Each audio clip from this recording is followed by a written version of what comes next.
أعوذ بالله من الشيطان الرجيم. بسم الله الرحمن الرحيم. الرحمن علم القرآن خلق الإنسان علمه البيان. الشمس والقمر بحسبان والنجم والشجر يسجدان. والسماء رفعها ووضع الميزان ألا تطغوا في الميزان وأقيموا الوزن بالقسط ولا تخسروا الميزان.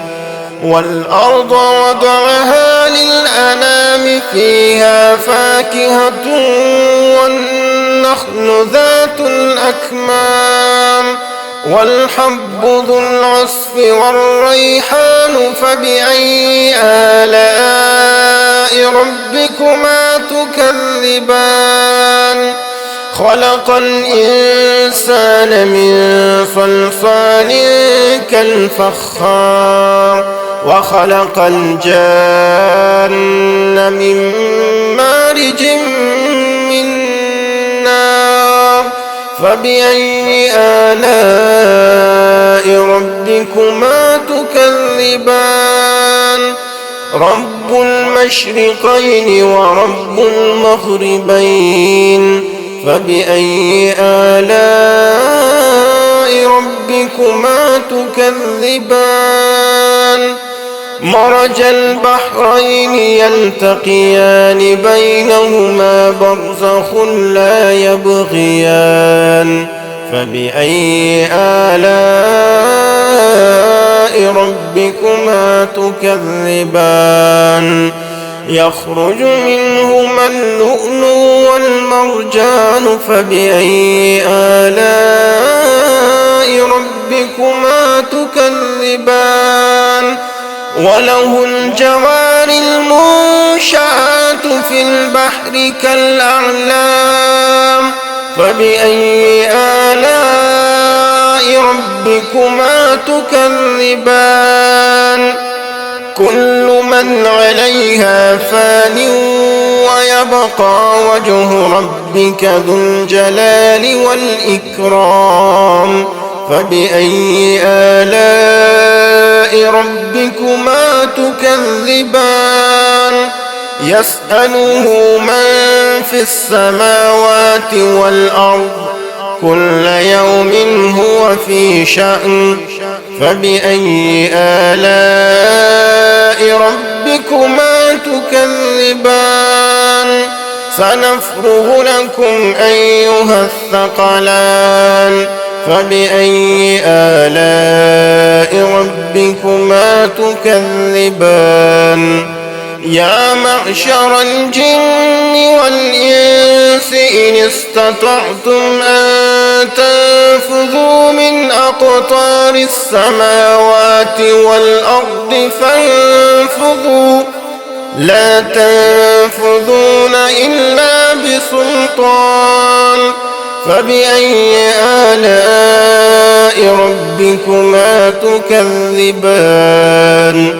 يرسل عليكما شواظ من نار ونحاس فلا تنتصران فبأي آلاء ربكما تكذبان. فإذا انشقت السماء فكانت وردة كالدهان فبأي آلاء ربكما تكذبان. فيومئذ لا يسأل عن ذنبه إنس ولا جان فبأي آلاء ربكما تكذبان. يعرف المجرمون بسيماهم فيؤخذ بالنواصي والأقدام فبأي آلاء ربكما تكذبان هذه جهنم التي يكذب بها المجرمون يطوفون بينها وبين حميم آن فبأي آلاء ربكما تكذبان ولمن خاف مقام ربه جنتان فبأي آلاء ربكما تكذبان ذواتا أفنان فبأي آلاء ربكما تكذبان فيهما عينان تجريان فبأي آلاء ربكما تكذبان فيهما من كل فاكهة زوجان فبأي آلاء ربكما تكذبان متكئين على فرش بطائنها من استبرق وجنى الجنتين دان فبأي آلاء ربكما تكذبان فيهن قاصرات الطرف لم يطمثهن إنس قبلهم ولا جان فبأي آلاء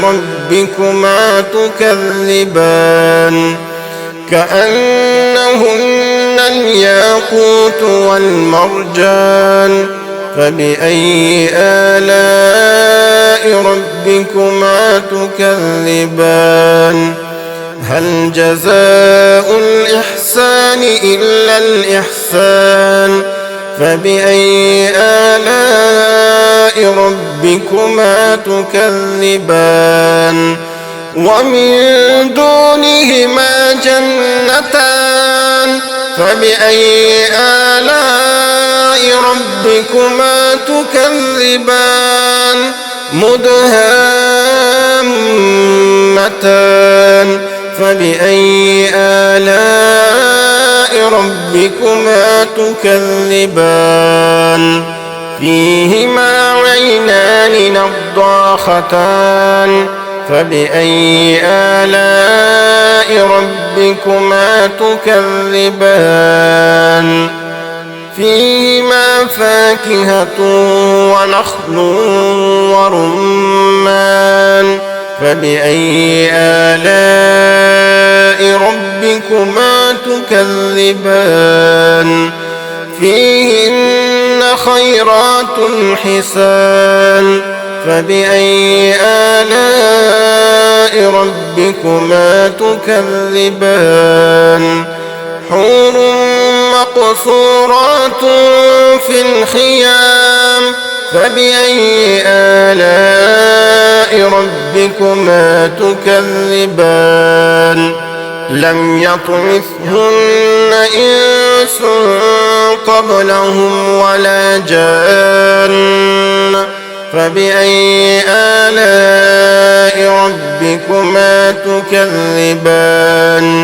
متكئين على رفرف خضر وعبقري حسان فبأي آلاء ربكما تكذبان تبارك اسم ربك ذي الجلال والإكرام